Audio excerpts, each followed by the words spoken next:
This lesson we're going to kind of touch on multiplying decimals. A little kind of memory device basically is, as our pattern goes, is basically we want to kind of leave it and bring it back. And so we will kind of take you through what that kind of means. First off, remember reading a decimal. You know, we would say 0.64, but again, 0.64 doesn't really mean reading it. Saying 64 and then tenths, hundredths, 64 hundredths, that would be the correct way of reading that. So as a decimal, we have 64 hundredths. As a fraction, we also have 64 hundredths. But also we note that this fraction bar represents a division symbol. So another way to write this is 64 divided by 100. And we know 100 is like dividing by 10 twice. So 64 divided by 100 is like 64 divided by 10 divided by 10. And also we know that dividing by 10 is like multiplying by 1/10. By multiplying by 1/10. So if I can get this into a multiplication problem, we're allowed to kind of play around with order. So one thing we picked up on is dividing by 10 decreases the place value by a factor of 10. In other words, move the decimal to the left.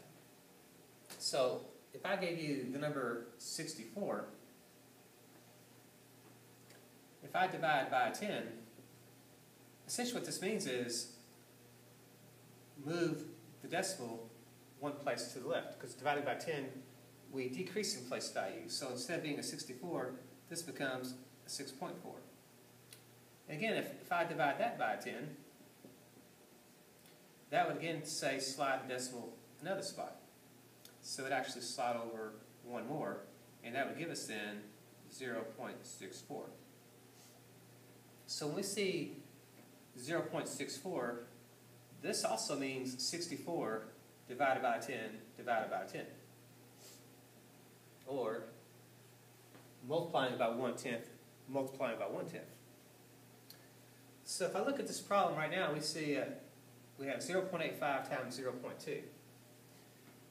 To be creative with this problem, we can actually change this to 85. And notice that since there's two places behind the decimal, that means there's a tenth and another tenth, or a hundredth. That means multiplying by 1/10 and multiplying by another tenth. Over here, 0.2 would also mean the same thing as 2 times. And again, since there's one number behind the decimal, that means multiplying by 1/10. So essentially what this means is, to get this answer, all I have to do is multiply 85 times 2, and then multiply by a tenth, multiply by a tenth, multiply by a tenth. But each tenth basically means we want to move the decimal.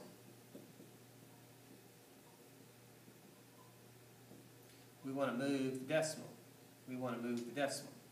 So if I can figure out what 85 times 2 is, that's all the math that's really necessary.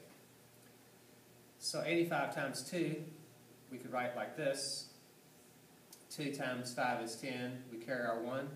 2 times 8 is 16 plus 1 is 170.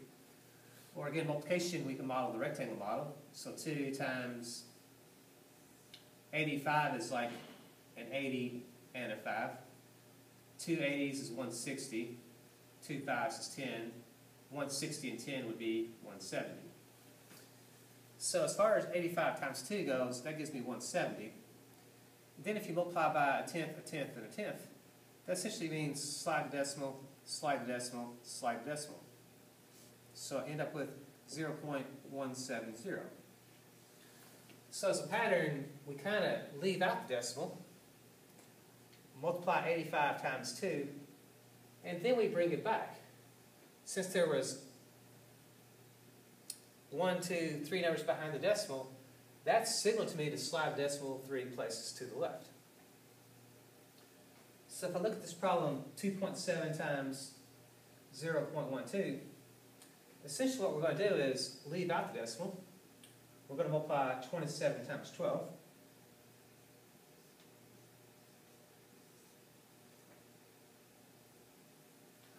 Again, we have 2 times 7 is 14, carry by 1. 2 times 2 is 4, plus 1 is 5. Placeholder 0, because this is in the tens place. 1 times 7 is 7, 1 times 2 is 2, bring down a 4, a 12, carry 1, we get 324.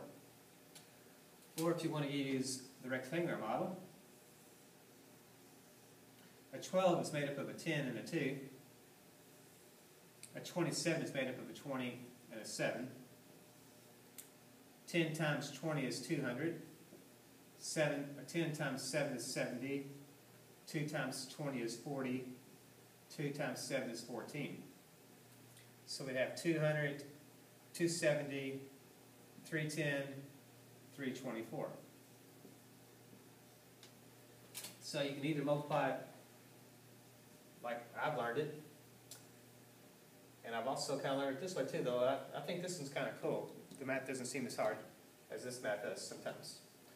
Once we get to 324, we now have to bring the decimal back in, but let's say you're multiplying by a tenth, multiplying by a tenth, multiplying by a tenth. That's 3 1/10. In other words, I got to move the decimal 3 places to the left. So when I have this 324, I got to bring that decimal back across 1, 2, 3. So the decimal now appears in front of the 3. So 2.7 times 0.12 is actually 0.324. That's the strange thing about multiplying by decimals, because typically when you think of multiplication, your numbers should grow. Don't you multiply decimals? Not necessarily, because I started out with 2.7 and I finished with the 0.324. That's actually smaller. So that's some strange things that happen when you multiply decimals. Don't expect to always get a bigger number. So let's go conclude our lesson on multiplying decimals.